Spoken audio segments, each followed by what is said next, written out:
Il n'y a rien à attendre.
Bonjour, les frères et sœurs et les amis. Nous sommes le 20 juin, dans notre retraite. Nous sommes au monastère à la source guérissante, au début de notre retraite, ayant pour thème cultiver la résilience. Ces derniers jours, nous avons des nouvelles du décès de plusieurs personnes. Le décès d'un ami proche de la Sangha, et puis le décès des différents proches de nos frères et sœurs de notre communauté. Et ces nouvelles-là, ces événements-là, le décès d'un proche, que ce soit ami ou famille, d'abord c'est une cloche qui nous rappelle sur l'impermanence. On connaît très bien, on sait que la vie est impermanente, mais quand ça nous tombe sur la tête, c'est toujours un choc. Pour moi, ça m'a permis de beaucoup pratiquer, surtout la méditation marchée, vous voyez.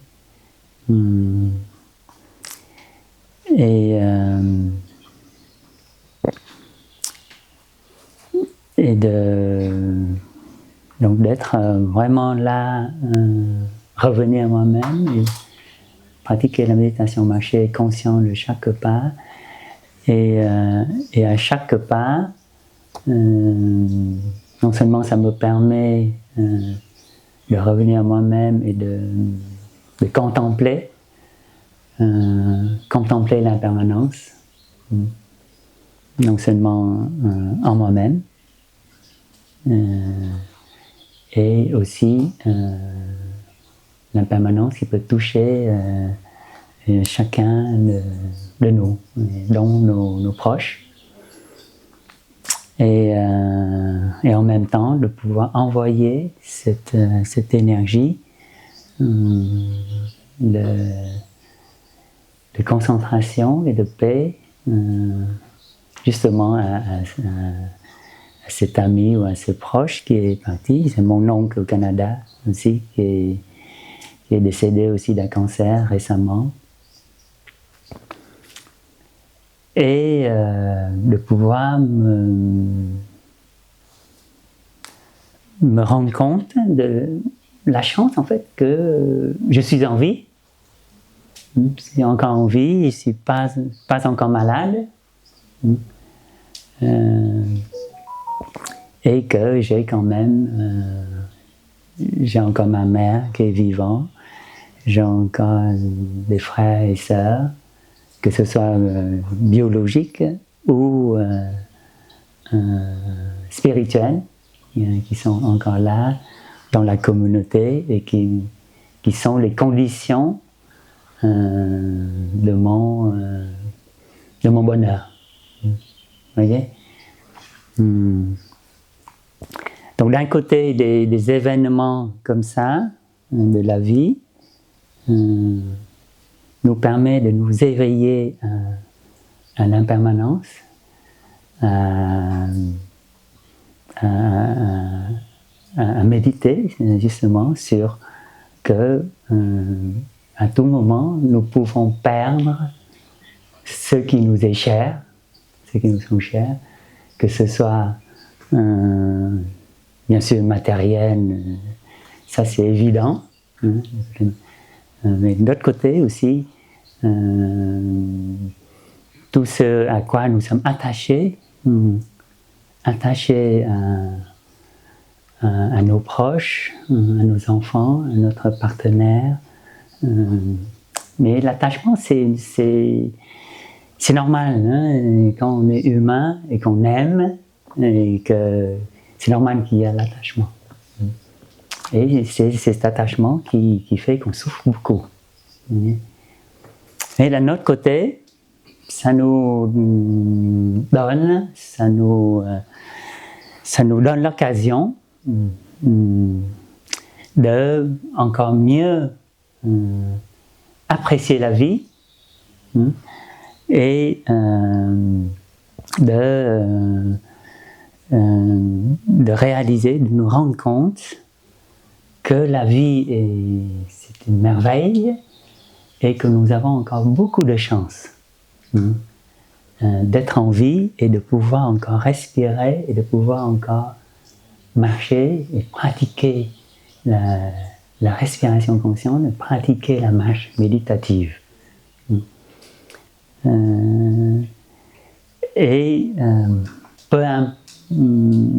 Quelle que soit notre situation actuelle, nous pouvons avoir beaucoup de soucis, nous pouvons avoir beaucoup de problèmes,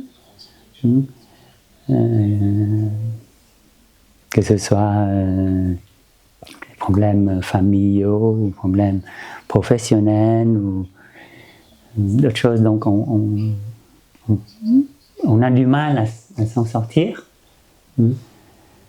Mais de l'autre côté, du moment qu'on est encore vivant, c'est toujours la balance, du côté de la balance, c'est toujours beaucoup plus réconfortant. Les problèmes, ok, ils sont là, mais du moment qu'on est encore vivant, qu'on peut encore respirer, qu'on peut encore pratiquer, ça va aller. Vous voyez, c'est pour ça que notre maître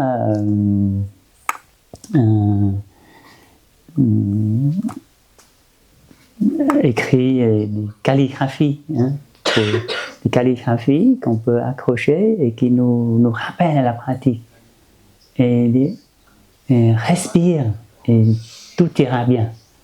Donc du moment qu'on peut revenir à notre respiration et revenir à l'intérieur, on va pouvoir s'occuper de nos problèmes, et de nos malheurs. Mais non seulement s'occuper de ça, mais de l'autre côté, on nous donne toujours une chance de pouvoir générer de la joie et de la paix. Ça, on peut l'expérimenter tout de suite quand on peut revenir à notre inspire, notre expire, et laisser se décanter, laisser la respiration faire le travail par elle-même, de décanter l'esprit, décanter les turbulences à ce niveau-là. Et si on revient au niveau plus abdominal, ça va permettre de décanter les turbulences ici. Vous voyez? Et donc, j'ai regardé la définition dans le dictionnaire de la résilience. C'est la résilience. C'est l'aptitude d'un individu à se construire et à vivre de manière satisfaisante en dépit de circonstances traumatiques. Ou, quand on parle de matériaux, c'est la capacité de matériaux de résister au choc. Et comment, dans ces temps difficiles, dans ces temps de turbulence, nous avons envie, si vous venez ici, c'est que on est à la quête de quelque chose. Soit on a beaucoup de stress, on a beaucoup de soucis, on a de la pression, donc on n'arrive pas à gérer ou à contenir, ou alors on a du mal à voir la sortie, le bout du tunnel, où on n'a pas encore de direction, on ne trouve pas un sens à notre vie, on n'arrive pas à la direction de notre vie. Et donc on a besoin d'abord de cette aptitude à pouvoir absorber le choc et avoir une clairvoyance d'esprit pour pouvoir comment s'en sortir de ce tunnel obscur ou cette impasse dans notre vie, ou alors si on n'a pas encore de chemin dans notre vie, et trouver un chemin, c'est le chemin qui mène vers notre propre paix intérieure et notre propre bonheur. Voyez? On va écouter un son de cloche pour cultiver cette nouvelle habitude de revenir à notre respiration, à notre intérieur.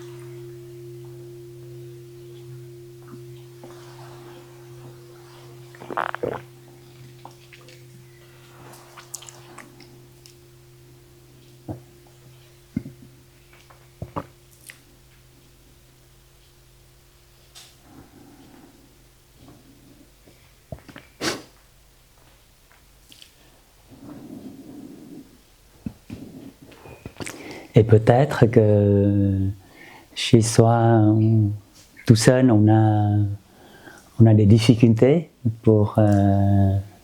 on a cette intention de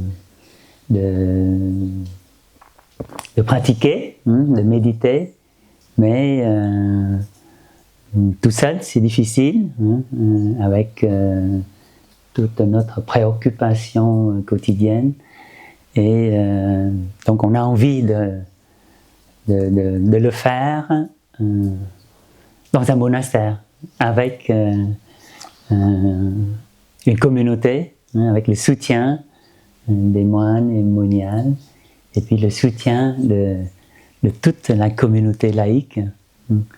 C'est plus facile de le faire ensemble, en communauté. Et donc on a envie de méditer. Et justement d'amener cette pratique méditative dans notre vie quotidienne. Et on peut revenir un peu sur la définition de la méditation. Et nos patriarches, nos maîtres zen ont donné quelques définitions de la méditation. Une première définition assez classique, c'est la contemplation d'un objet donné. Donc on contemple. Et pour contempler, il faut quand même être là pour contempler, il faut que l'esprit soit là pour être présent, pour pouvoir contempler un objet de notre contemplation. Si la fleur, là, ici, c'est l'objet de ma contemplation, ça suppose que je sois présent et j'observe, je contemple la fleur. Si mon esprit est occupé par les regrets du passé ou par les projets de mon futur, ou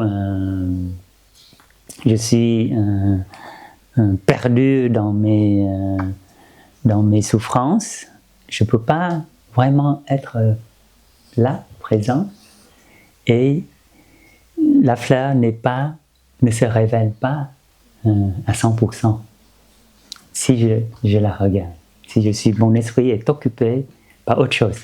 Voyez?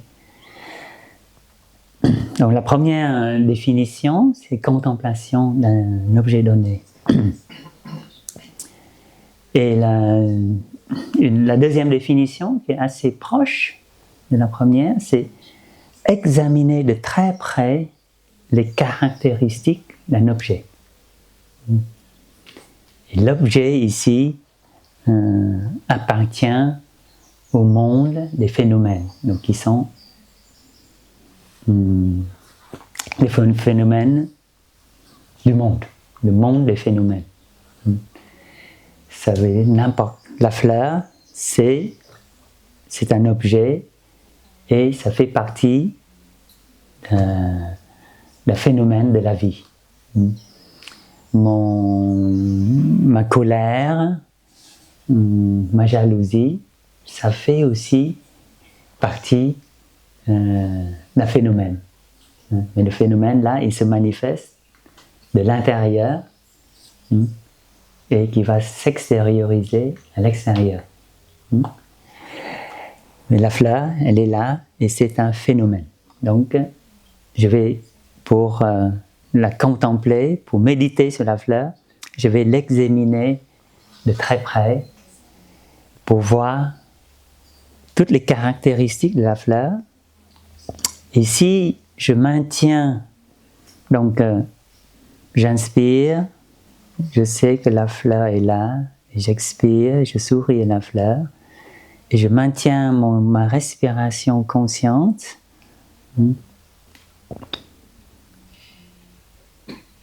Pour examiner la fleur.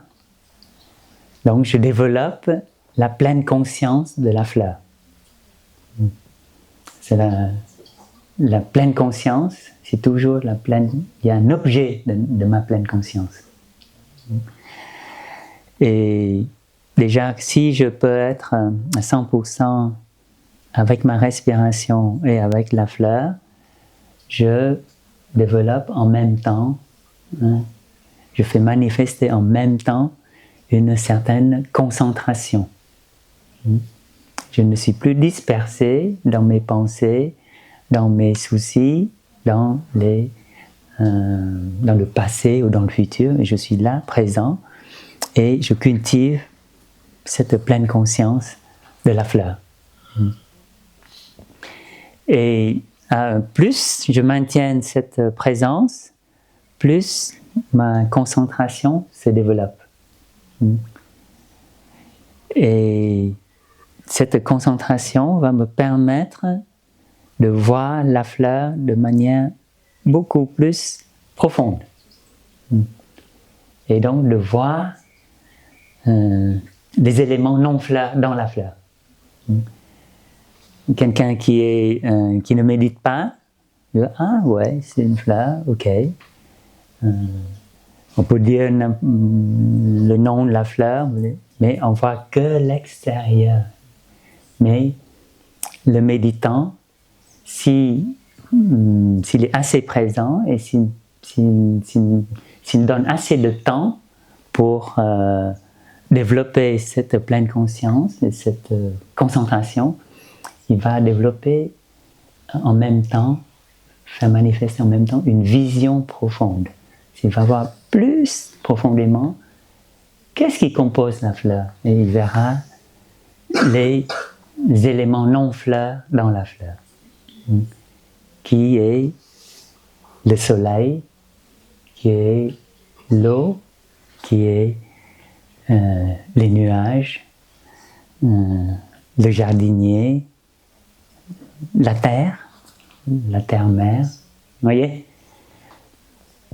Et donc, quand le méditant, la méditation, on examine de près les caractéristiques d'un objet, et si on maintient assez longtemps la pleine conscience dessus, on développe en même temps la concentration et la vision profonde.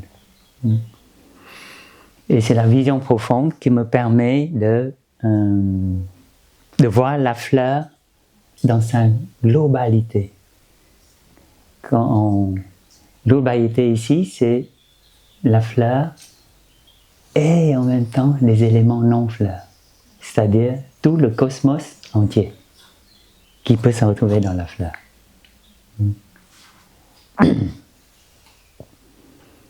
Et une troisième définition de la méditation, les maîtres zen, c'était assez martien, c'était éliminer. Éliminer quoi? Méditer, c'est éliminer.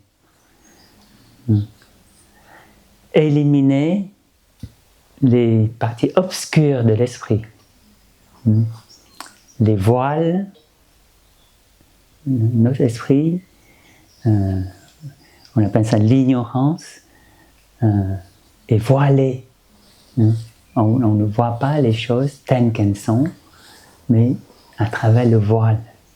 Un voile de nos jugements, un voile de nos préjugés, le voile de nos émotions. Et donc méditer, c'est avoir assez de concentration pour percer ce voile. Et éliminer les éléments qui causent nos souffrances. Mais ça, c'est un langage de maître zen dans l'ancien temps, hein, donc qui sont assez radicales. Maintenant, nous, au village prunier, on utilise plutôt le vocabulaire de la transformation. On a des souffrances, mais on n'a pas besoin d'éliminer toutes les souffrances pour pouvoir être heureux. On va plutôt en prendre soin, avec la pratique de la pleine conscience, okay? Et de pouvoir les prendre soin, les embrasser, nos difficultés, nos souffrances, pour pouvoir les transformer. Comme la boue, nos souffrances, c'est comme la boue, mais avec la boue, on peut faire planter les lotus. Vous voyez? On n'a pas besoin d'éliminer toute la boue pour avoir le lotus. Et si on élimine toute la boue, on n'a pas le lotus. Ce lotus, il ne peut croître que s'il a la boue. Oui. Donc, éliminer ici, c'est dans le sens de prendre soin et transformer. Et puis, une quatrième définition de la méditation, c'est brûler. C'est un peu comme troisième, on brûle et c'est éliminé. C'est un peu magicien, vous voyez. Et c'est dans le sens de une loupe, vous voyez. Avec une loupe, vous concentrez la lumière et avec assez de concentration, ça va dégager assez de chaleur pour brûler une feuille ou des... Vous voyez? Et donc, comme tout à l'heure, j'ai l'exemple du voile. Si on a assez de concentration, on va pouvoir brûler et transpercer, enlever cette voile. Mais non, le voile. Hein? Le voile. Et laisser apparaître, quand on enlève le voile, on va pouvoir créer des conditions pour que la clarté, une meilleure clairvoyance de l'esprit se manifeste.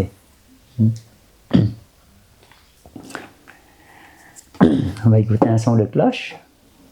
Okay.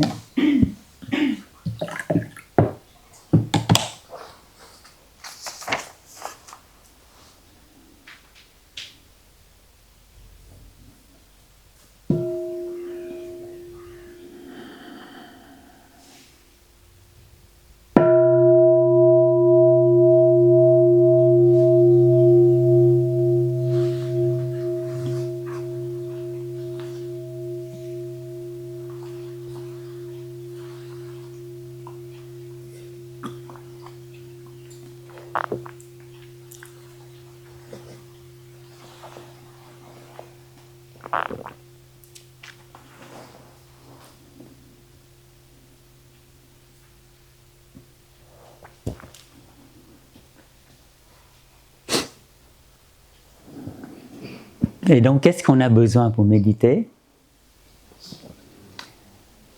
On a besoin de la pleine conscience. Et la pleine conscience, c'est le cœur de la méditation. Dans tous les enseignements du Bouddha, que ce soit le plus basique, le plus classique, les 4 nobles vérités. C'est son premier enseignement. Là-dedans, déjà la première vérité, c'est conscience de la souffrance. C'est déjà une prise de conscience que nous avons des problèmes. Si on n'est pas conscient de nos souffrances, de nos problèmes, il n'y a aucun moyen pour les transformer. Souvent, notre société est faite pour qu'on fuit les problèmes, pour qu'on se distrait et on les met de côté comme si on les recouvre de consommation, que ce soit une consommation alimentaire ou autre consommation audiovisuelle, pour les recouvrir. Alors que le méditant, il doit regarder en face. Le méditant, il a un élément du guerrier. Je reviens, c'est vrai que nos maîtres zen, il emploie un langage un peu guerrier, mais c'est aussi ça. C'est-à-dire ne pas fuir notre souffrance, ne pas en avoir peur, parce que la souffrance, c'est une des conditions du bonheur. Si vous n'avez pas de problème et que vous ne vous rendiez pas compte, vous ne seriez peut-être pas venu à cette retraite, n'est-ce pas? Et donc la première vérité, et puis donc la deuxième vérité, c'est conscient qu'il y a des causes à nos souffrances. Vous voyez? C'est seulement avec cette présence d'esprit qu'on va pouvoir identifier les causes de nos souffrances. Et la troisième vérité, c'est qu'il y a un chemin possible pour arrêter ces souffrances et donc cultiver le bonheur. Ça s'appelle le chemin octuple. Et dans le chemin octuple, la pleine conscience, c'est une clé de voûte de ce chemin octuple. Et c'est pour ça que il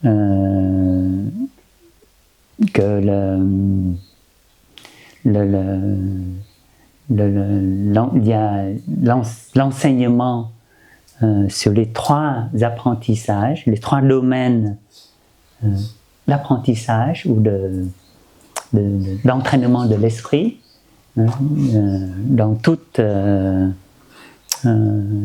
enseignement, les 3 clés bouddhistes, c'est les entraînements à la pleine conscience, ou anciennement appelés, ou traditionnellement appelés les préceptes. Ensuite, la concentration et la compréhension ou la vision profonde. Ça, c'est les trois apprentissages ou les 3 entraînements principaux à cultiver dans pour toute une vie de pratiquant. Si on veut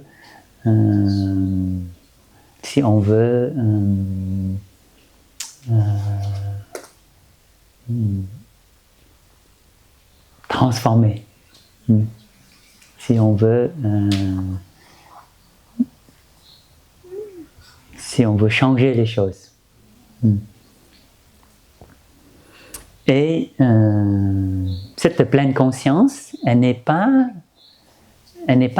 quelque chose d'extérieur qu'on va chercher. Ou on va prier pour que quelqu'un nous le donne.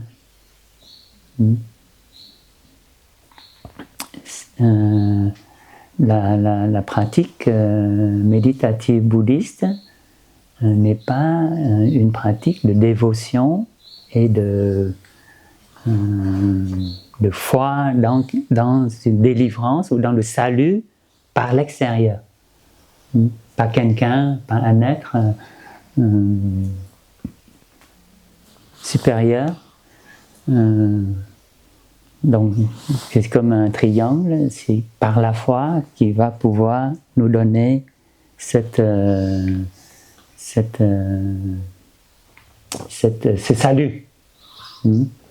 Mais cette pleine conscience, elle existe déjà en nous sous forme de graines, sous forme de semences.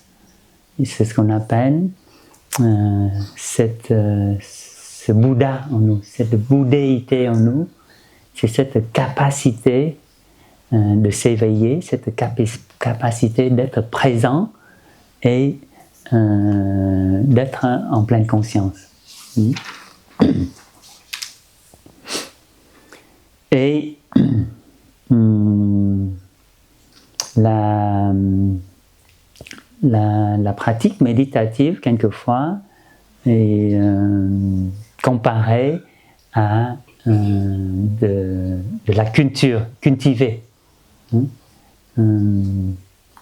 C'est semer, labourer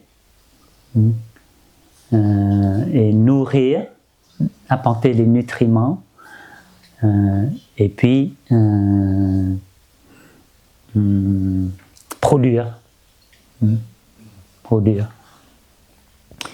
Bon, la semence, elle est déjà là. Et en tant qu'agriculteur, nous devons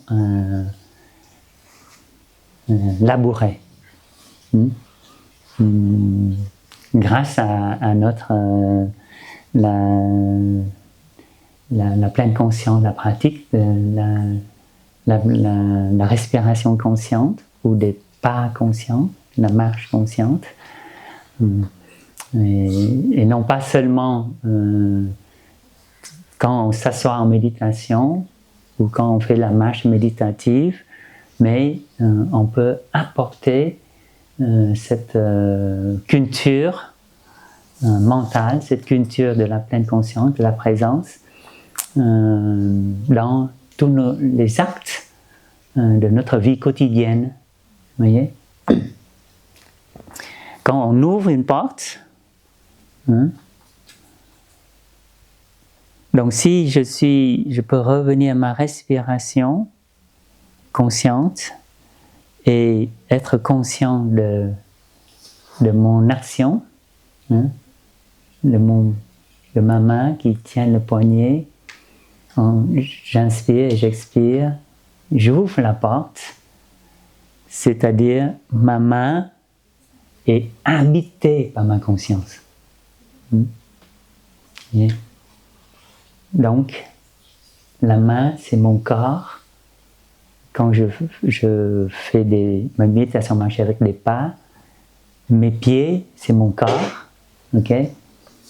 Et ma respiration fait partie aussi de mon corps. Et donc, mon corps est habité et plein de ma conscience. Chaque fois que j'y mets ma présence, j'y mets la conscience. Que ce soit quand je lave la vaisselle, quand je nettoie les toilettes, mon corps, mes actions corporelles peuvent être habitées par ma conscience. Donc le corps est plein et rempli de ma conscience. Et quand ce matin, quand on pratique la méditation guidée, donc j'inspire et je suis conscient de tout mon corps. D'abord, je suis conscient, on commence toujours par la respiration, parce que c'est quelque chose de facile, de plus facile, puisque c'est quelque chose de plus rétréci. C'est une partie de mon corps, c'est ma poitrine, c'est mon ventre.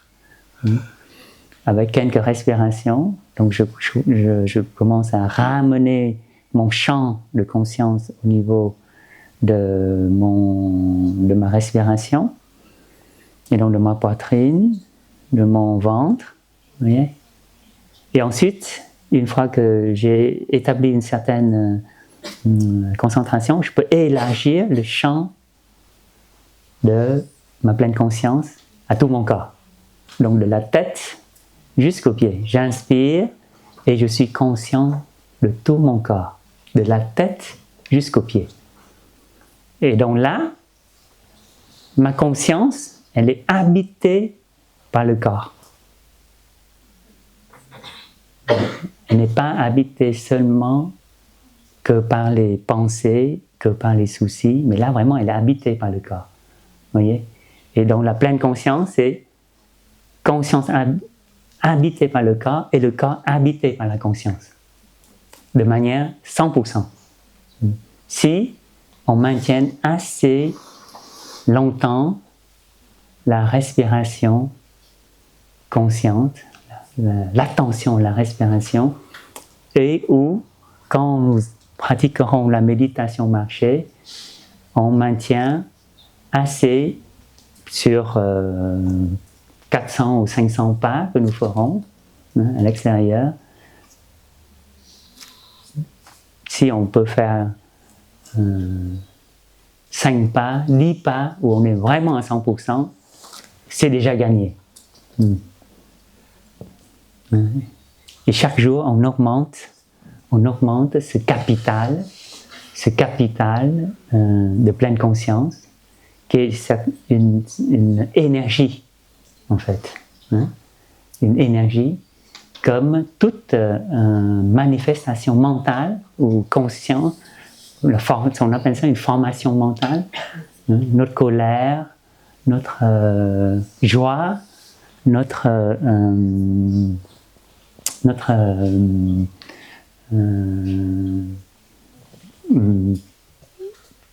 j'avais dit colère, non? Oui. Ce sont des énergies. Mais notre pleine conscience, quand nous sommes vraiment là et que nous générons grâce à la respiration consciente, grâce au pas en pleine conscience, c'est une énergie aussi. Et tout ça, ces énergies-là, c'est à nous de les faire manifester. Bon, peut-être pas la colère, on n'a pas à la titiller, mais la pleine conscience, oui. À nous de labourer au quotidien pour la cultiver, pour la renforcer, pour que quand on en a besoin, on peut la faire manifester, et si elle est si elle a assez d'intensité, elle va pouvoir prendre soin des zones d'énergie qui sont moins bénéfiques pour notre paix et notre bonheur. Vous voyez? Alors on va écouter un son de cloche.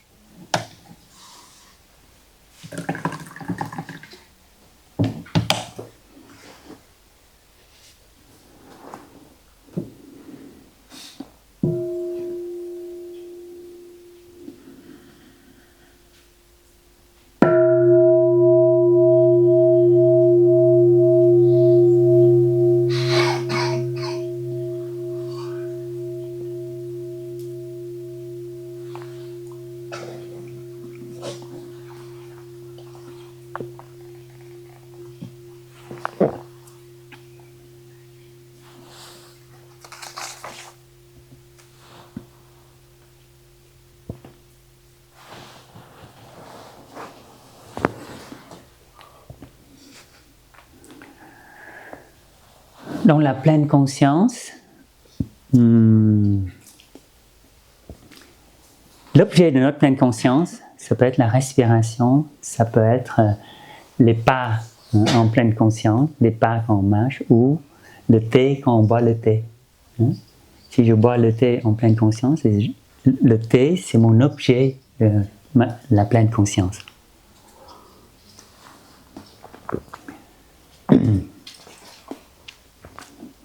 Et la pleine conscience, elle est profonde, elle est intense ou elle est superficielle. Ça dépend comment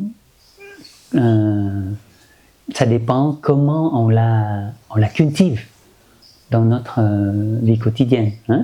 Quand on débute cette pratique de pleine conscience, oui, on peut être conscient de nos pas, mais ça ne dure pas longtemps, et puis on n'a pas encore assez de temps pour constituer un capital de pleine conscience. Et donc, elle est encore faible, ou elle est encore peu intense, et on a besoin justement de l'aide de la communauté. Vous voyez,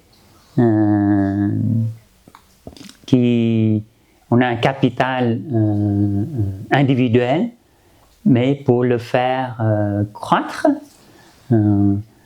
plus rapidement, on a besoin d'un capital, d'un holding, d'un trust de la communauté. Une conjonction ou une addition de capital, de capitaux individuels aide, va manifester une énergie collective qui s'intrigue avec notre énergie individuelle. C'est pour ça que nous mangeons ensemble, nous marchons ensemble et nous méditons ensemble. Et même l'éveil, on ne cherche pas un éveil individuel, on ne cherche pas on promeut, nous encourageons un éveil collectif. Parce que la masse d'ignorance, la masse de souffrance est trop énorme, et individuellement, pas assez d'énergie. Et donc, dans la pratique du village Shunyi, nous insistons beaucoup sur cette énergie collective qui vont pouvoir nous soutenir. Donc c'est pour ça que, par exemple, quand nous pratiquons le repas en pleine conscience, donc quand nous lisons les 5 contemplations, nous sommes conscients des plats ou des aliments, mais nous sommes conscients aussi des amis de pratique qui nous entourent. On n'est pas la tête baissée dans le plat seulement.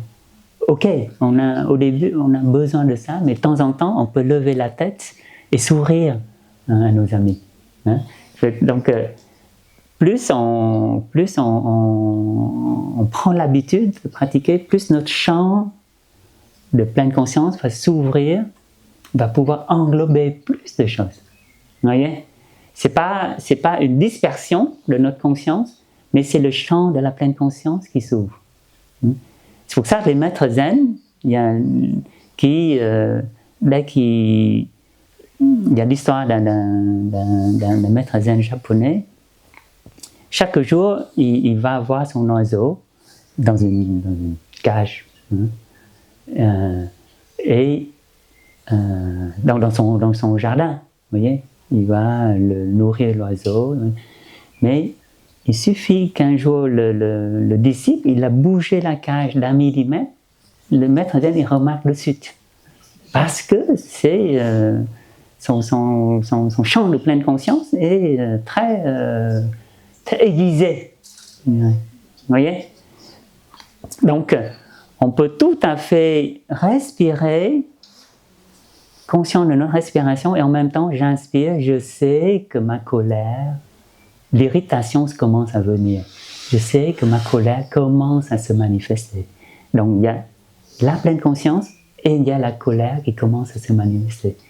C'est pas, je suis dispersé par, oh, il faut que je respire ou il faut que je regarde la pleine colère. Non, c'est en même temps. Et ma pleine conscience va embrasser la colère. Ou quand je marche, au début, quand je m'entraîne, c'est normal que je suis un peu pris dans mes pas, ok? Pour être vraiment conscient du contact de mes pas avec le sol. Et des fois, est-ce qu'il faut que j'écoute l'oiseau là qui chante, ou est-ce qu'il faut que je regarde la fleur au lieu de mes pas? Non. On peut être tout à fait conscient des pas et avoir les sens ouverts. Vous voyez? Là, on n'est pas... Si au cours de la marche, je m'arrête sur une fleur et je respire et je continue à être en contact avec la fleur, l'élément beauté de la fleur va arroser ma graine de beauté. Le chant de l'oiseau va arroser ma graine de joie. Et dernièrement, quand on a fait une marche dans notre jardin, et il y a un rouge-gorge qui est perché sur une branche et il n'a pas peur de nous. On passe. Alors moi, je prends plaisir à m'arrêter et de le contempler, d'être avec lui. Vous voyez? Et ça, c'est des éléments de joie que la nature, que les animaux peuvent nous apporter, et il ne faut pas s'en priver. Dès que nous avons une occasion de nous ouvrir, laisser ces éléments nourrissants, où on peut s'émerveiller, aller arroser nos graines de joie et d'émerveillement. Et c'est ça, ce matin, quand nous avons pratiqué le toucher la terre, de la diligence juste, c'est ça. C'est dès que nous avons une occasion de nous arroser des graines, des bonnes graines, qui sont bénéfiques pour notre paix et notre joie, c'est all you can eat, c'est à volonté. Il ne faut pas s'en priver. Mais par contre, si la colère vient de se pointer, il faut tout de suite revenir à notre respiration. J'inspire, je sais que ma colère commence à se pointer, je sais qu'elle est là, je souris avec elle, je prends soin d'elle et je l'invite à revenir à l'état de graine, à l'état de semence, mais pour être très doux, très gentil, très douce, très soin, douceur, quoi. C'est bébé cajole, non, c'est baby doom, non, c'est ça. Et notre maître souvent emploie l'image de la maman qui tient le bébé. Si notre souffrance, notre colère est là, en train de pleurer, et a besoin de soins, et ben avec notre respiration, prenons-en soin. Vous voyez? Et l'inviter à revenir à l'état de semence. Et si nos graines de colère, de jalousie, de peur sont encore à l'état de semence, n'allons pas nous amuser à les arroser. Il faut savoir nous mettre dans des conditions, créer un environnement pour que nos graines non bénéfiques ne soient pas arrosées trop fréquemment Et là, surtout si nous n'avons pas encore un capital assez conséquent pour en prendre soin. Et donc, quand nous méditons, nous mettons dans une méditation assise, nous revenons à notre respiration. Donc, dans un premier temps, nous apaisons la respiration. La respiration s'apaise tout seul. En fait, du moment qu'on porte l'attention sur la respiration, ça apaise tout seul. Et puis ça apaise, l'apaisement de la respiration va amener l'apaisement de l'esprit. Et donc, on commence à développer une certaine concentration. Pleine conscience de la respiration, concentration. Et la concentration, une des définitions, c'est ne pas tomber dans les extrêmes. Extrême ici, c'est l'agitation, et l'autre extrême, c'est la somnolence. Et donc, la voie du milieu, c'est maintenir l'équilibre pour pouvoir générer et développer ce capital concentration.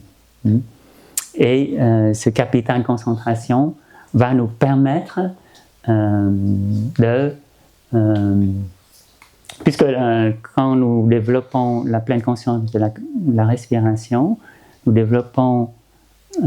générons en même temps l'énergie de concentration, c'est-à-dire nous pratiquons ce qu'on appelle l'arrêt. L'arrêt de la dispersion de l'esprit, l'arrêt des discours mentaux, l'arrêt du discours mental, l'arrêt et du moment qu'on maintient cette concentration avec notre conscience arrêtée sur un objet, on pratique ce qu'on appelle la vision profonde. Si nous, après avoir apaisé, commencé à apaiser la respiration et apaiser notre mental avec la conscience de la respiration ou la conscience de nos pas, on peut pratiquer, amener un sujet de méditation ou peut être un objet de notre pleine conscience, de notre concentration. Ça peut être notre colère, ça peut être notre énergie d'habitude, qui fait qu'on réagit, qu'on réagit au quart de tour, qui fait qu'on se crée souvent des problèmes, des souffrances. Et ça, c'est ce qu'on appelle développer la vision profonde. Une fois qu'on a assez de concentration, on va pouvoir examiner de très près et voir les origines de nos problèmes, les origines de notre colère. Et du moment, si on a assez de concentration, on va pouvoir comprendre d'où vient notre colère. Ça peut être des fois dû à notre éducation, dû à la transmission de nos ancêtres. Donc c'est une souffrance de nos ancêtres qui n'a pas été transformée et qui se transmet de génération en génération. Vous voyez ? Et ça, ce travail-là et cette compréhension-là ne peut être obtenue que si on cultive la base de la pleine conscience, de la concentration, pour pouvoir développer cette vision profonde.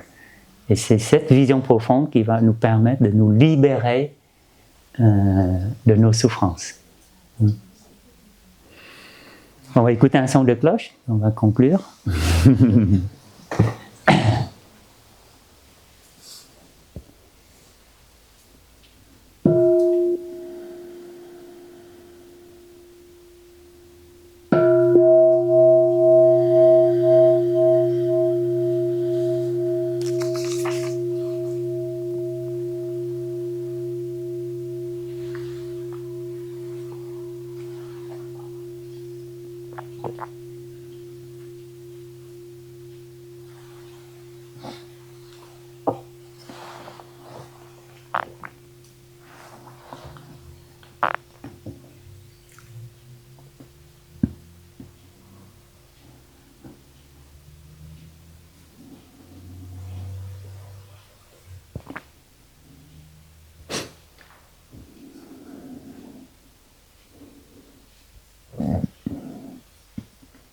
Donc, en conclusion,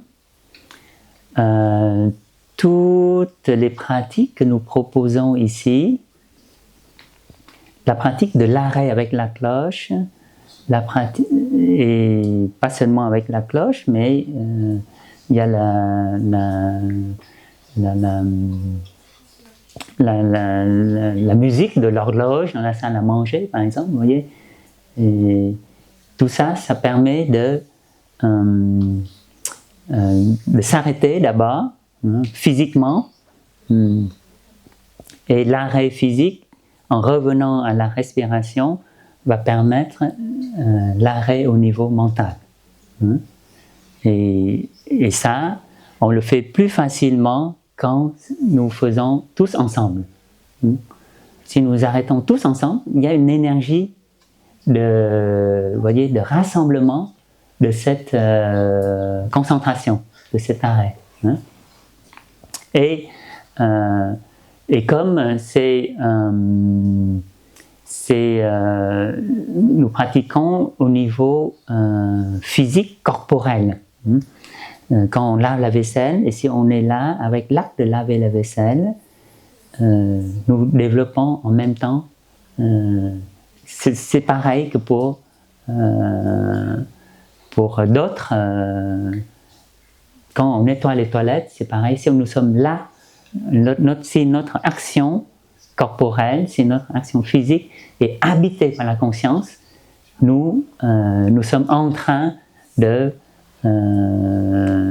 générer cette pleine conscience du corps. Hein. Et c'est avec un entraînement comme ça, c'est plus facile quand c'est le corps, d'être en pleine conscience du corps. Ça va nous permettre ensuite de pouvoir saisir les activités de notre mental. Parce que ça, c'est quelque chose de plus subtil, et c'est plus...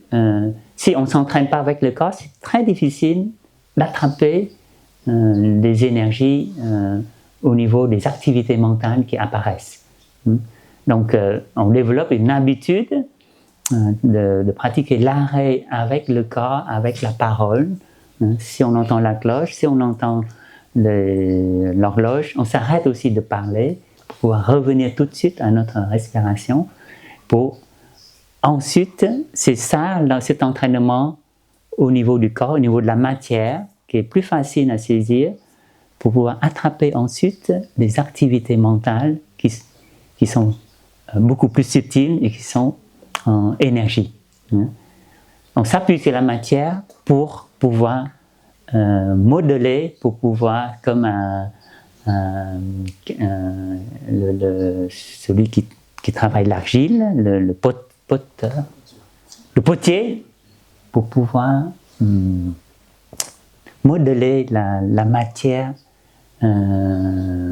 mentale, plus subtile. Voilà. Bon. Donc, merci beaucoup. Et, mais ensemble, tout est possible. Et ensemble, nous nous soutenons et nous marchons ensemble sur ce chemin. Et chaque pas sur ce chemin peut être un moment de paix et de fraternité possible. On n'a pas besoin d'attendre la fin du chemin pour arriver à notre destination. C'est pour ça qu'il n'y a pas le chemin vers le bonheur ou vers la paix.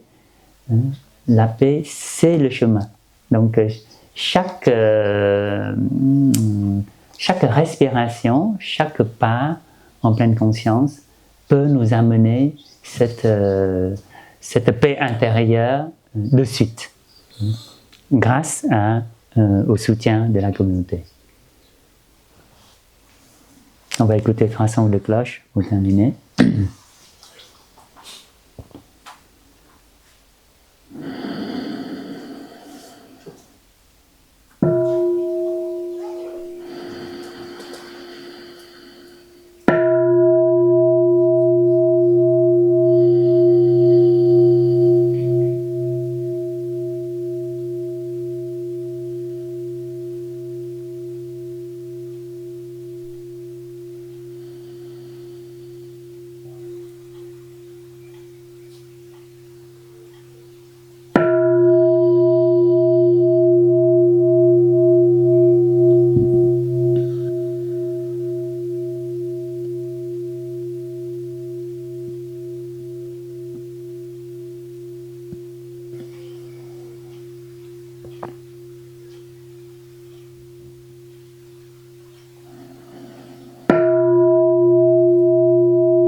Tu pourrais me laisser sortir avant.